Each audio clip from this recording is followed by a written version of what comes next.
ದೇವರು ಪ್ರೀತಿಸುವ ಪ್ರೀತಿಯ ಬಿಗ್ ಜೆ ಟಿ ವಿ ಪ್ರಿಯ ವೀಕ್ಷಕರಿಗೆ ನಮ್ಮ ಕರ್ತನಾದ ಯೇಸು ಕ್ರಿಸ್ತನ ಹೆಸರಿನಲ್ಲಿ ನಿಮ್ಮನ್ನು ವಂದಿಸಿ ಸ್ವಾಗತ ಬಯಸ್ತಿದ್ದೇವೆ.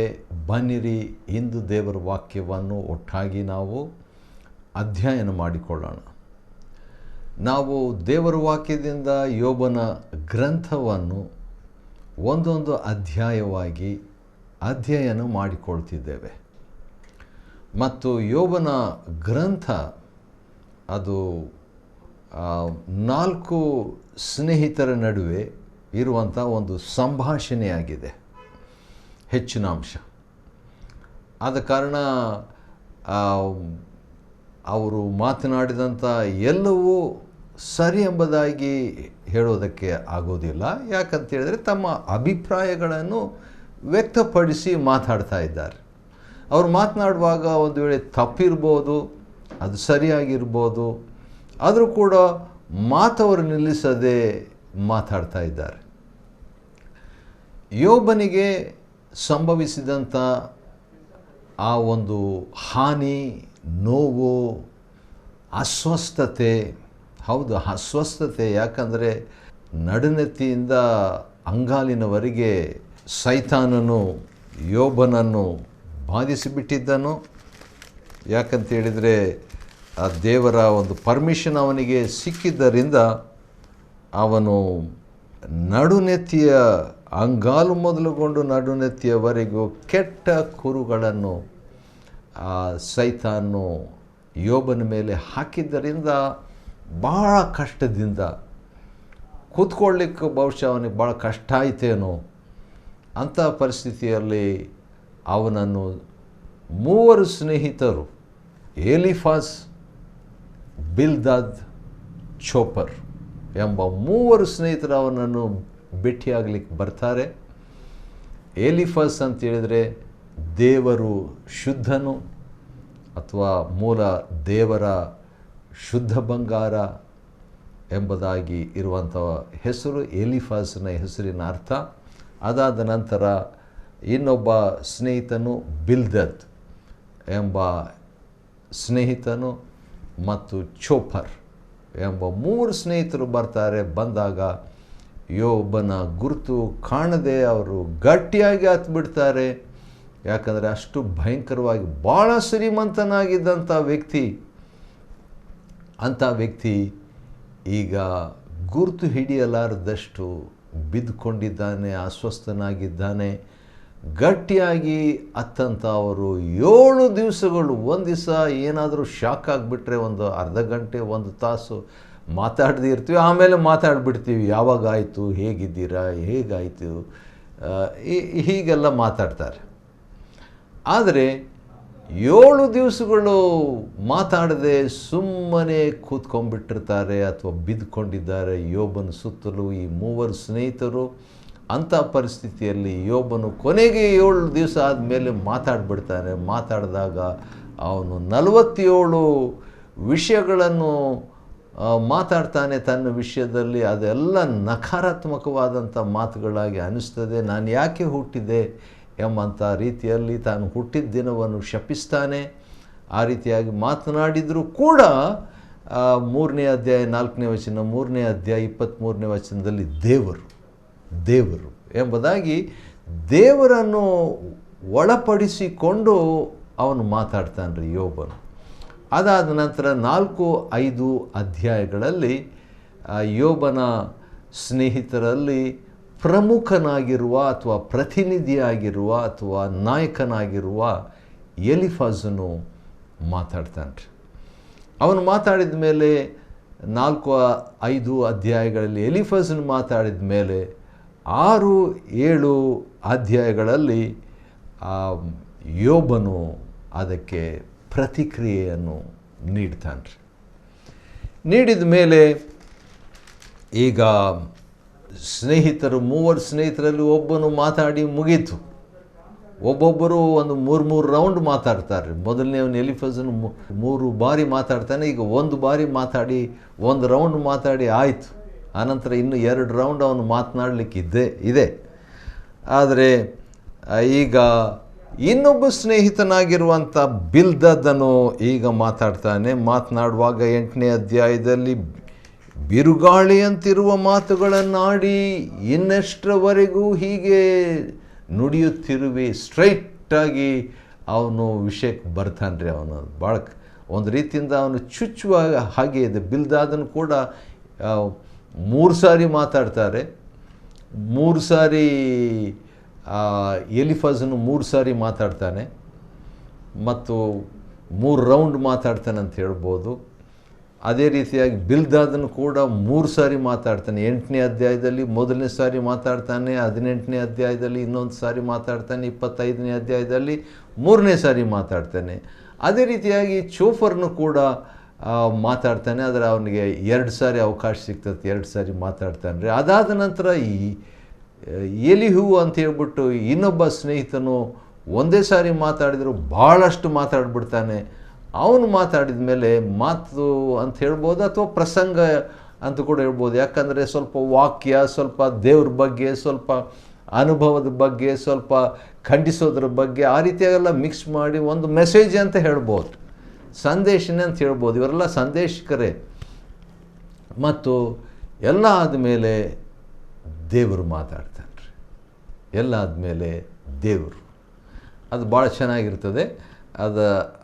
ಅದಕ್ಕಿಂತ ಮುಂಚೆ ಈಗ ನಾವು 8ನೇ ಅಧ್ಯಾಯದಲ್ಲಿ ನಾವು ನೋಡಬೇಕು, ಬಿಲ್ದಾದನು ಪ್ರಥಮ ಬಾರಿಯಾಗಿ ಮಾತಾಡ್ತಿದ್ದಾನೆ ಯೋಬನ ಹತ್ರ.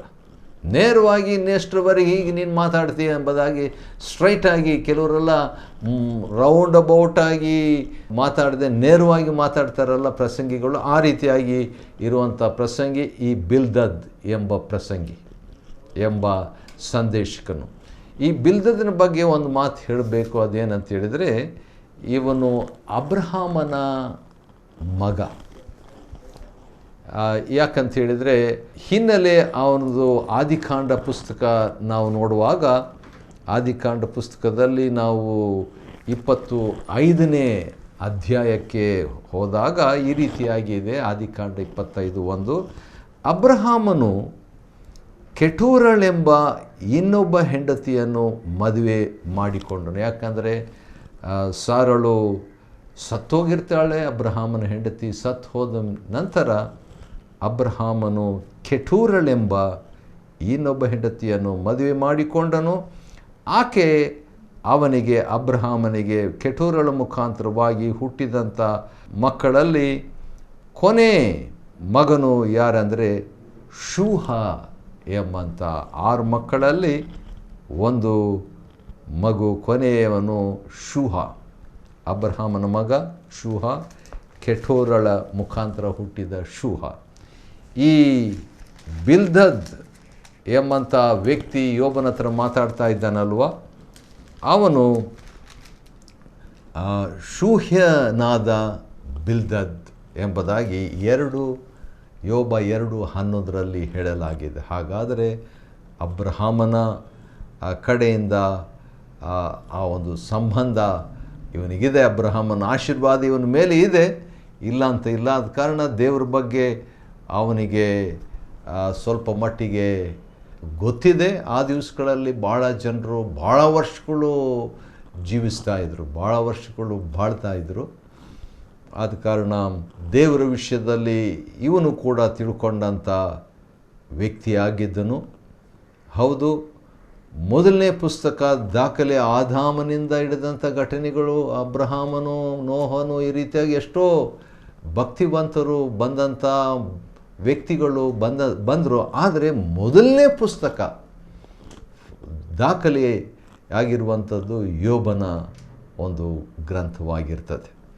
ಆದ ಕಾರಣ ಇವರಿಗೆ ದೇವರ ವಿಷಯದಲ್ಲಿ ಬಹಳಷ್ಟು ಮಾಹಿತಿ ಗೊತ್ತಿತ್ತು ಬೇರೆ ಬೇರೆಯವರಿಂದ. ಮತ್ತು ಮನಸ್ಸಿನಲ್ಲಿ ಕೂಡ ದೇವರು ಧರ್ಮಶಾಸ್ತ್ರದ ಮುಖ್ಯ ತಾತ್ಪರ್ಯಗಳು ಇವರಲ್ಲಿ ಬರೆದಿಟ್ಟಿದ್ದನು. ಆದ ಕಾರಣ ಬೈಬಲೇ ಇಲ್ಲದೆ ಇವರು ದೇವ್ರ ಬಗ್ಗೆ ಮಾತಾಡ್ತಿದ್ದಾರೆ. ಏನು ಮಾತಾಡ್ತಿದ್ದಾರೆ ನೋಡೋಣ ಬನ್ನಿರಿ. ಬಿಲ್ದಾದನು ಏನಂತ ಹೇಳ್ತಿದ್ದಾನೆ 3ನೇ ವಚನದಲ್ಲಿ ನಾವು ನೋಡಿಕೊಳ್ಳುವಾಗ, 8ನೇ ಅಧ್ಯಾಯ ಯೋಬನ ಗ್ರಂಥ 8ನೇ ಅಧ್ಯಾಯ 3ನೇ ವಚನದಲ್ಲಿ, ದೇವರು ಬಿಲ್ದದ್ ಹೇಳ್ತಿದ್ದಾನೆ, ಕೆಟೂರಲ ಮಗನ ಶೂಹ, ಅವನಿಂದ ಬಂದ ಸಂತತಿ ಈ ಬಿಲ್ದಾದ್. ಅಂದರೆ ಅಬ್ರಹಾಮನ ಸಂತಾನನೇ, ನೇರವಾಗಿ ಮಗನಲ್ಲದಿದ್ದರೂ ಕೂಡ ಮಗನಾದಂಥ ಶೂಹ್ಯ ಎಂಬಂಥ ಆ ಮಗನ, ಕೆಟೂರಲ ಮಗನಿಂದ ಬಂದ ಈ ಬಿಲ್ದಾದ್ ದೇವರು ಅನ್ಯಾಯವಾದ ತೀರ್ಪನ್ನು ಕೊಡುವನೋ. ಯಾವ ರೀತಿಯಾಗಿ ಎಷ್ಟೋ ವರ್ಷಗಳಾದ ನಂತರ ಜಕ್ಕಾಯನ ವಿಷಯದಲ್ಲಿ ಯೇಸು ಕ್ರಿಸ್ತನು ಹೇಳಿದ ಮಾತು ನೆನಪಿಗೆ ಬರ್ತದೆ, ಇವನು ಅಬ್ರಹಾಮನ ವಂಶಿಕನಲ್ಲವೇ, ಅಬ್ರಹಾಮನ ಕಡೆಯಿಂದ ಬಂದನಲ್ಲ. ಆ ರೀತಿಯಾಗಿ ಅಬ್ರಹಾಮನಿಂದ ಬಂದ ವ್ಯಕ್ತಿ ಈ ಬಿಲ್ದದ್ ಎಂಬ ವ್ಯಕ್ತಿಯಾಗಿರ್ತಾನೆ. ದೈಹಿಕವಾದ ರೀತಿಯಲ್ಲಿ ದೇವರ ಅನ್ಯಾಯವಾದ ತೀರ್ಪನ್ನು ಕೊಡುವನೋ ಇಲ್ಲ, ಸರ್ವಶಕ್ತನು ನೀತಿಯನ್ನು ಡೊಂಕು ಮಾಡುವನೋ ಇಲ್ಲವೇ ಇಲ್ಲ. ಒಂದು ವೇಳೆ ನಿನ್ನ ಮಕ್ಕಳು ಆತನಿಗೆ ವಿರುದ್ಧವಾಗಿ ಪಾಪ ಮಾಡಿದ ಕಾರಣ ತಂದುಬಿಟ್ಟ ನೋಡ್ರಿ, ಡೈರೆಕ್ಟಾಗಿ ಯೋಬನಿಗೆ ಹೇಳ್ತಿದ್ದಾನೆ, ನನ್ನ ಮಕ್ಕಳು ಏನಾದರೂ ಪಾಪ ಮಾಡಿರ್ಬೋದು, ಆತನು ಅವರನ್ನು ಅವರ ದುಷ್ಕೃತ್ಯದ ಕೈಗೆ ಒಪ್ಪಿಸಿದನೋ ಏನೋ. ಹಂಗೆ ಹೇಳಿಬಿಟ್ಟು ತೀರ್ಪು ಮಾಡಿಬಿಟ್ಟು ಇವನು ಏನೋ ಅಂತ ಕ್ವಶನ್ ಮಾರ್ಕ್ ಇರಬಹುದು ಎಂಬುದಾಗಿ ಹೇಳ್ತಾನೆ ರೀ. ದೇವರು ಅವರನ್ನು ಅವರ ಬಗ್ಗೆ ಅವರ ದುಷ್ಕೃತ್ಯದ ಕೈಗೆ ಒಪ್ಪಿಸಿನೇನೋ ಅಂತ ಹೇಳಿಬಿಟ್ಟು, ನೀನು ಶುದ್ಧನೂ ಯಥಾರ್ಥನೂ ಆಗಿ ಕುತೂಹಲದಿಂದ ಆತನ ಪ್ರಸನ್ನತೆಯನ್ನು ಬಯಸಿ ಸರ್ವಶಕ್ತನಿಗೆ ನಿನ್ನ ವಿಜ್ಞಾಪನೆಯನ್ನು ಮಾಡಿಕೊಂಡರೆ ಆತನು ನಿಶ್ಚಯವಾಗಿ ನಿನಗೋಸ್ಕರ ಎಚ್ಚೆತ್ತು ನಿನ್ನ ನೀತಿಯ ನಿವಾಸವನ್ನು ಸಮೃದ್ಧಿಗೊಳಿಸುವನು. ನೀನು ಬೇಡ್ಕೋ ದೇವ್ರ ಹತ್ರ, ನೀನು ಕೇಳ್ಕೋ ದೇವ್ರ ಹತ್ರ, ನಿಶ್ಚಯವಾಗಿ ಗ್ಯಾರಂಟಿ ದೇವ್ರು ನಿನ್ನ ಪ್ರಾರ್ಥನೆಗೆ ಉತ್ತರ ಕೊಡ್ತಾನೆ. ಆಮೇಲೆ ಹೇಳ್ತಾನೆ, ಒಂದು ಒಳ್ಳೆ ಮಾತು ಹೇಳ್ತಾನೆ ರೀ. ಈ ಬಿಲ್ದದನ್ನು ಹೇಳಿದ ಮಾತು ಎಲ್ಲಿ ಒಳ್ಳೇದಿದೆಯೋ, ಸಕಾರಾತ್ಮಕವಾಗಿದೆಯೋ ಅದನ್ನು ಸಕಾರಾತ್ಮಕವಾಗಿ ತಗೊಳ್ಳೋಣ, ಎಲ್ಲಿ ನಕಾರಾತ್ಮಕವಾಗಿದೆಯೋ ಅದನ್ನು ನಾವು ಪರಿಶೀಲಿಸೋಣ, ಅದನ್ನು ನಾವು ಸಕಾರಾತ್ಮಕವಾದ ರೀತಿಯಲ್ಲಿ ಯೋಚನೆ ಮಾಡೋಣ, ನಕಾರಾತ್ಮಕವಾದದ್ದನ್ನು. ಯಾಕಂದರೆ ಕಲಿಯುವಂಥದ್ದು ಭಾಳ ಇದೆ. 7ನೇ ವಚನ, 8ನೇ ಅಧ್ಯಾಯದ 7ನೇ ವಚನ ಯೋಬನ ಗ್ರಂಥದಲ್ಲಿ ಇಲ್ಲಿ ಬಿಲ್ದದನು ಯೋಬನಿಗೆ ಹೇಳುವಂಥ ಮಾತು ಭಾಳ ಚೆನ್ನಾಗಿದೆ. ನಿನ್ನ ಮೊದಲನೇ ಸ್ಥಿತಿಯು ಅಲ್ಪವಾಗಿದ್ದರೂ ನಿನ್ನ ಕಡೆಯ ಸ್ಥಿತಿಯು ಬಹಳ ವೃದ್ಧಿ ಹೊಂದುವುದು. ಅವನು ಹೇಳಿದ ಹಾಗೇ ಆಯಿತು ನೋಡ್ರಿ. 42ನೇ ಅಧ್ಯಾಯ ಯೋಬನ ಗ್ರಂಥಕ್ಕೆ ಬಂದುಬಿಟ್ಟಾಗ ಯೋಬನು ಅವನ ಅಲ್ಪಸ್ಥಿತಿ, ಈಗ ಮೊದಲನೇ ಸ್ಥಿತಿ, ಈಗ ಸದ್ಯಕ್ಕಿರುವಂಥ ಸ್ಥಿತಿ ಏನಿತ್ತೋ ಅದಕ್ಕಿಂತಲೂ 2ರಷ್ಟು ಆಗಿಬಿಡ್ತು. ಅಥವಾ ಮೊದಲು ಅವನಿಗಿದ್ದಂಥ ಒಂದು ಸ್ಥಿತಿಗಿಂತಲೂ 2ರಷ್ಟು, ಮೊದಲು ಎಷ್ಟು ಶ್ರೀಮಂತನಾಗಿದ್ದ ಅದಕ್ಕಿಂತಲೂ ಹೆಚ್ಚಾಗಿ ನಿನ್ನ ಕಡೆ ಸ್ಥಿತಿಯು ಬಹಳ ವೃದ್ಧಿ ಹೊಂದೋದು. ಒಂದು ರೀತಿಯಿಂದ ಇವನು ಪ್ರವಾದನೆ ನೋಡಿದ ಯೋಬನಿಗೆ ಅಂತ ಕೂಡ ಹೇಳ್ಬೋದು. ಹೌದು, ಅವ್ರು ಹೇಳೋದ್ರಲ್ಲಿ ಎಷ್ಟೋ ಒಳ್ಳೆಯದಿತ್ತು, ಕೆಲವೆಲ್ಲ ನಾವು ಒಪ್ಪಿಕೊಳ್ಳುವಂಥ ವಿಷಯಗಳಲ್ಲ. ಯಾವುದೇ ಒಂದು ಸಂದೇಶದ ಬಗ್ಗೆ ಒಬ್ಬರು ಈ ರೀತಿಯಾಗಿ ಹೇಳಿದರು. ಅದೇನೆಂದರೆ, ಪ್ರತಿ ಸಂದೇಶನೂ, ಪ್ರತಿ ಪ್ರಸಂಗಿ ಕೊಡುವಂಥ ಸಂದೇಶ ಒಂದು ಬಾಳೆಹಣ್ಣು ಇದ್ದ ಹಾಗೆ ಅಂತ ಹೇಳ್ಬಿಟ್ಟು, ಬಾಳೆಹಣ್ಣು ತಕ್ಕೊಂಡ್ರೆ ನಾವೇನು ಮಾಡಿದ್ಬಿಡ್ತೀವಿ, ಅದನ್ನು ಸುಲಿದ್ಬಿಟ್ಟು ಓಪನ್ ಮಾಡಿಬಿಟ್ಟು ಹಣ್ಣು ತಕ್ಕೊಂಡು ಸಿಪ್ಪೆ ಬಿಸಾಡಿಬಿಡ್ತೀವಿ. ಅದೇ ರೀತಿಯಾಗಿ ಪ್ರತಿ ಪ್ರಸಂಗ ಮಾಡುವಾಗ ದೇವರ ವಾಕ್ಯ ಏನಿದೆಯೋ, ದೈವಿಕವಾದದ್ದು ಏನಿದೆಯೋ ಆ ಸಂದೇಶದಲ್ಲಿ ಅದನ್ನು ತಕ್ಕೊಂಡು ಆತ್ಮಕ್ಕೆ ಮಾನವೀಯವಾದದ್ದು, ಮಾನುಷಿಕವಾದದ್ದು, ಮನುಷ್ಯನಿಗೆ ಸಂಬಂಧಪಟ್ಟ ಸಿಪ್ಪೆ ಏನಿದೆಯೋ ಅದನ್ನು ನಾವು ಬಿಸಾಡಿಬಿಡಬೇಕು. ಆ ರೀತಿಯಾಗಿ ಇರಬೇಕು. ಆದರೆ ಕೆಲವು ಬಾಳೆಹಣ್ಣು ಸಿಪ್ಪೆ ಭಾಳ ಇರ್ತದೆ, ಹಣ್ಣು ಭಾಳ ಕಡಿಮೆ ಇರ್ತದೆ. ಹೌದು, ಸಿಪ್ಪೆ ಭಾಳ ದಪ್ಪ ಇರ್ತದೆ, ಆದರೆ ಹಣ್ಣು ಭಾಳ ಕಡಿಮೆ ಇರ್ತದೆ. ಆದರೆ ಸಿಪ್ಪೆನೇ ಇಲ್ಲದಂಥ ಬಾಳೆ ಹಣ್ಣು ಇಲ್ಲ.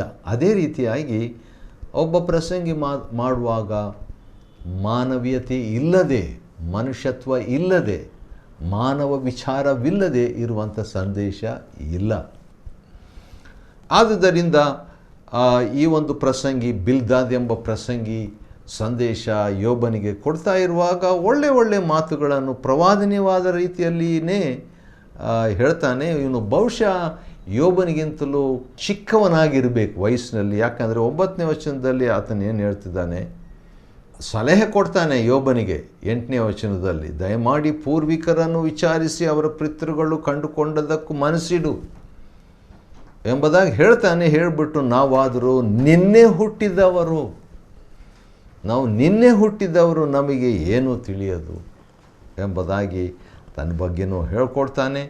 ಅವರು ನಿನಗೆ ಬೋಧಿಸಿ ಬುದ್ಧಿ ಹೇಳಿ, ನೀರಿಲ್ಲದ ಆಪು ಹುಲ್ಲು ಮೊಳೆಯೋದೋ ಎಂಬುದಾಗಿ ಮನಪೂರ್ವಕವಾಗಿ ಮಾತನಾಡುವುದಿಲ್ಲವೋ, ಬುದ್ಧಿ ಹೇಳಿ ಮನಪೂರ್ವಕವಾಗಿ ಮಾತಾಡೋದಿಲ್ಲವೋ ಅಂತ ಹೇಳ್ಬಿಟ್ಟು ಆಮೇಲೆ ದೇವರ ಬಗ್ಗೆ 13ನೇ ವಚನದಲ್ಲಿ ಹೇಳ್ತಾನೆ. ಚೆನ್ನಾಗಿದೆ ನೋಡ್ರಿ. ದೇವರನ್ನು ಮರೆತು ಬಿಟ್ಟವರೆಲ್ಲರ ಗತಿಯು ಹೀಗೆಯೇ ಇರುವುದು. ಇಂಡೈರೆಕ್ಟಾಗಿ, ಅನೇರವಾಗಿ, ಸ್ವಲ್ಪ ಚುಚ್ಚು ಮಾತು, ಭ್ರಷ್ಟನ ನಿರೀಕ್ಷೆಯು ನಿರರ್ಥಕವಾಗುವುದು ಅಂತ ಹೇಳ್ಬಿಟ್ಟು ಮಿಕ್ಸ್ ಮಾಡಿ ಮಾತಾಡ್ತಾನೆ.